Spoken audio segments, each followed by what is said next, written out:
నమస్కారం city news కి స్వాగతం. జాతీయ వాటర్ షెడ్ కార్యక్రమం సందర్భంగా జరగబోయే బహిరంగ సభ ఏర్పాటుపై అధికారులతో మంత్రి పెమ్మసాని చంద్రశేఖర్ సమీక్ష నిర్వహించారు.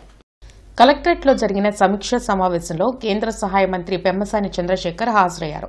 ఈ సందర్భంగా ఆయన మాట్లాడుతూ లయోలా పబ్లిక్ స్కూల్లో జరగబోయే సభకు వచ్చే ప్రజలకు ఎటువంటి అసౌకర్యం కలగకుండా చూడాలని ఆదేశించారు. ప్రజలకు అందించే ఆహార విషయంలో ప్రత్యేక శ్రద్ధ తీసుకుని మంచి ఆహారం అందించాలని సూచించారు. జరగబోయే నేషనల్ కాన్ఫరెన్స్ కు మంచి పేరు వచ్చేలా సహకరించాలని అధికారులకు విజ్ఞప్తి చేశారు. ఈ కార్యక్రమంలో collector Tamim Ansaria, joint collector Ashutosh Srivastava, DRO Kajavali, GGH superintendent doctor Ramana Yashasvi, జిల్లా వైద్యాధికారి విజయలక్ష్మి, ఇతర శాఖల ముఖ్యాధికారులు పాల్గొన్నారు. So I request consult water బాడీలు చేస్తున్నాము, స్క్రిప్ట్ రాస్తున్నాము. అంటే first from the moment guest వచ్చిన నుంచి అక్కడ నుంచి మెయిన్ వెన్యూకు వెళ్ళేదాకా ఏమేమి జరుగుతున్నాయి. సో అక్కడ ఎవరైతే HODs, so I request Shanmukh, మీరు ఏదైతే పైలాన్ అక్కడ పెడుతున్నారో ఆ కాపీ ఇచ్చేసేయండి. తర్వాత బోర్డు అక్కడ పెడుతున్నది పెట్టేసేయండి. ఇంటర్నెట్ చరిత్రలో సంచలనం సిటీ బ్రాడ్బ్యాండ్. ఇప్పుడు ఇంటింటికి ఇంటర్నెట్, సిటీ నుంచి గ్రామం వరకు అదే స్పీడ్. మీరు ఈ రోజే సిటీ బ్రాడ్బ్యాండ్ కుటుంబంలో చేరండి. ఎమ్మెల్యే భాష్యం ప్రవీణ్ అమరావతి మండల కేంద్రంలో ప్రజా దర్బార్ నిర్వహించారు. ఈ కార్యక్రమంలో అన్ని మండలాల నుండి వచ్చిన ప్రజల వద్ద నుండి అర్జీలు స్వీకరించి వారి సమస్యలకు పరిష్కరించేందుకు సంబంధిత అధికారులను ఆదేశించారు. ప్రజా దర్బార్లో నమోదైన ప్రతి సమస్యకు వారం రోజుల్లో పరిష్కరించాలని అధికారులను ఆదేశించారు. ప్రజల సమస్యలు అర్థం చేసుకుని వారి సమస్యలు పరిష్కరించాలని, అలా కాకుండా నెలల తరబడి వారిని ఆఫీసుల చుట్టూ తిప్పితే వారి మీద కఠిన చర్యలు తీసుకుంటామన్నారు. రాబోయే రోజుల్లో నియోజకవర్గంలోని అన్ని గ్రామాలలో ఒకరోజు ప్రజా దర్బార్ కార్యక్రమం ఏర్పాటు చేయడానికి ప్రణాళిక చేశామన్నారు. నియోజకవర్గంలోని అన్ని గ్రామాల్లో పర్యటించి ప్రతి ఒక్కరి సమస్యలు తీర్చే విధంగా నాయకులను సిద్దం చేస్తున్నామన్నారు. కార్యక్రమంలో నియోజకవర్గంలోని అన్ని మండలాల కూటమి నాయకులు, కార్యకర్తలు పాల్గొన్నారు.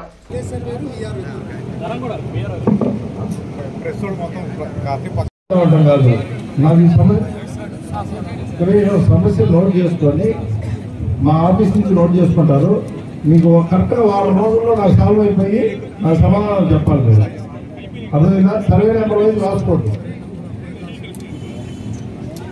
ఈ ఒక వీక్ పెట్టే విధంగా ప్లాన్ చేస్తున్నాం. రాబోయే రోజుల్లో అధికారులకి నేను చెప్పే సూచన ఏంటంటే, మీ దగ్గరికి ఏదైనా సమస్య వచ్చినప్పుడు మీరు క్లారిటీగా ఆ సమస్యను అర్థం చేసుకుంటే దాని పరిష్కారం ఏందనేది అర్థమైంది. మీరు అర్థం చేసుకోకుండా మీరు పేపర్ ఇచ్చుకోండి, తర్వాత చూద్దామంటే మీకు ఆ పేపర్ చూసే టైం ఉండదు. మీరు ఆ పేపర్ చూడరు, వాడి సమస్య అర్థం చేసుకోరు, వాడు తిరుగుతారేమంటాడు. దయచేసి అధికారులందరూ మీ దగ్గరికి ఎవరన్నా సమస్య నిమిత్తం వచ్చినప్పుడు ఆ సమస్య ఏందో అర్థం చేసుకోండి. చెప్పింది వినండి, అర్థం చేసుకోండి. దాన్ని కన్సల్ట్ పర్సన్స్కి ఇచ్చి క్లియర్ చేసే విధంగా మీరు డైరెక్షన్ ఇవ్వాలని మిమ్మల్ని కోరుతున్నానండి. వాహనాలు నిదానంగా నడిపి యాక్సిడెంట్లు కాకుండా చూడాలి అంటూ కార్పొరేషన్ ఉద్యోగి తుమ్మేటి అచ్చయ్య వినూత్నంగా ప్రచారం చేపట్టారు. నిదానంగా వాహనాలు నడిపి తమ ప్రాణాలు కాపాడుకుని కుటుంబ సభ్యులను అనాథలు కాకుండా చూడాలని అచ్చయ్య ఆకాంక్షించారు. లక్ష్మీపురంలోని మదర్ తెరెసా విగ్రహం కూడలి వద్ద అచ్చయ్య వినూత్న తరహాలో ప్రచారం చేపట్టారు. 2 వీలర్పై తిరుగుతూ వాహనాలు నిదానంగా నడపాలంటూ ప్రచారం చేస్తున్నారు.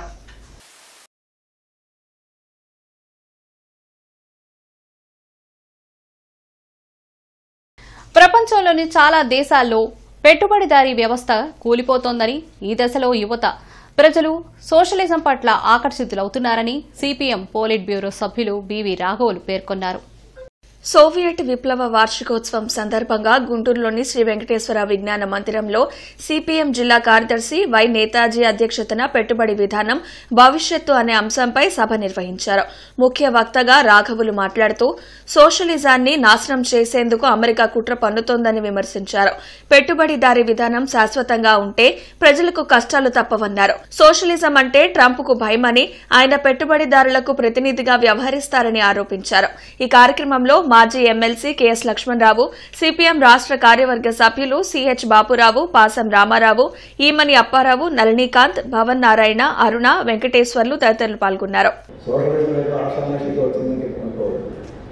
అలాగే వచ్చిన దేశాల్లో ఎన్ని త్యాగాలు చేశారో అంతకన్నా ఎక్కువగా సోషలిజాన్ని తీసుకొచ్చే అవకాశం ఉంది అనే దేశాల్లో రాకుండా అమెరికా మొత్తం రక్తపాతం చేసి హత్యాకాండ చేసి లక్షల మందిని చంపి ఆ రకంగా సోషలిజం రాకుండా చేశారు.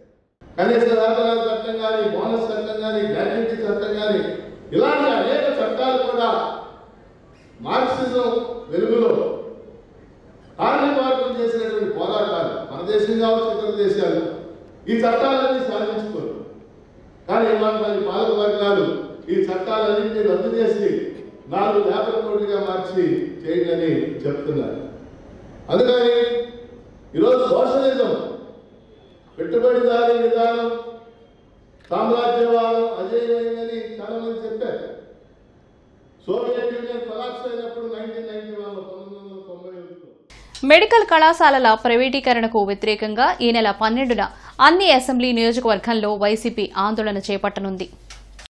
ఈ మేరకు ఇందుకు సంబంధించిన పోస్టర్లను వైసీపీ నేతలు ఆవిష్కరించారు. వైఎస్ఆర్సీపీ ప్రజా ఉద్యమం పేరుతో ఆందోళనలు చేపడుతున్నట్లు వైసీపీ నేతలు మోదుగుల వేణుగోపాల్రెడ్డి, అంబటి రాంబాబు తెలిపారు.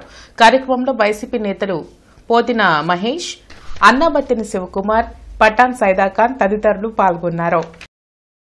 పెట్టుబడులు పెట్టడానికి ముందుకు వచ్చిన పరిశ్రమల నుండి ప్రతిపాదనలు తీసుకోవడంతో పాటు అవి కార్యరూపం దాల్చేలా చూడాలని అధికారులను ముఖ్యమంత్రి చంద్రబాబు ఆదేశించారు. వెలగపూడి సచివాలయంలో సీఎం చంద్రబాబు అధ్యక్షతన జరిగిన 12వ రాష్ట్ర స్థాయి పెట్టుబడుల ప్రోత్సాహక బోర్డు సమావేశంలో పలు కీలక అంశాలపై చర్చించి ఆమోదం తెలిపారు. కూటమి ప్రభుత్వం అధికారంలోకి వచ్చాక గడిచిన 16 నెలల్లో జరిగిన ఎస్ఐపిబి సమావేశాల ద్వారా మొత్తం 8,08,899 కోట్ల పెట్టుబడులు, 7,05,870 ఉద్యోగాలు రానున్నాయి. రాష్ట్రంలో వివిధ రంగాల్లో పెట్టుబడులు వచ్చేలా చూడటం అధికారుల బాధ్యత అని సీఎం చంద్రబాబు అన్నారు. ఇంటర్నెట్ చరిత్రలో సంచలనం సిటీ బ్రాడ్బ్యాండ్. ఇప్పుడు ఇంటింటికి ఇంటర్నెట్, సిటీ నుంచి గ్రామం వరకు అదే స్పీడ్. మీరు ఈ రోజే సిటీ బ్రాడ్బ్యాండ్ కుటుంబంలో చేరండి.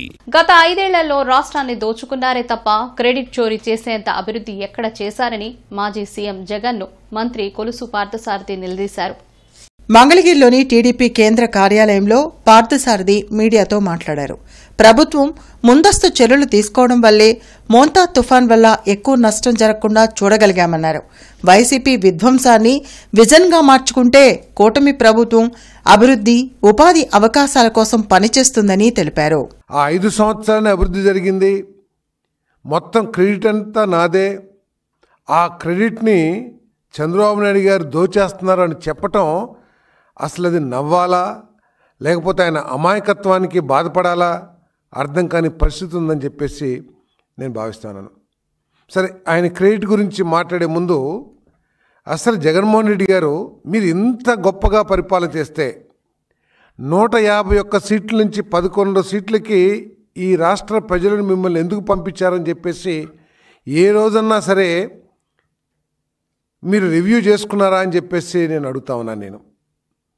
మీరు చేయలేదు కాబట్టే, మీరు మోసాలు చేశారు కాబట్టే, మీరు విధ్వంసం చేశారు కాబట్టే ప్రజలందరూ కూడా మీకు మరి తగిన శిక్ష వేశారనే విషయాన్ని మీరు గుర్తించాలని చెప్పేసి నేను మనవి చేస్తాను. ఇవి ఈనాటి వార్తలు. నమస్కారం.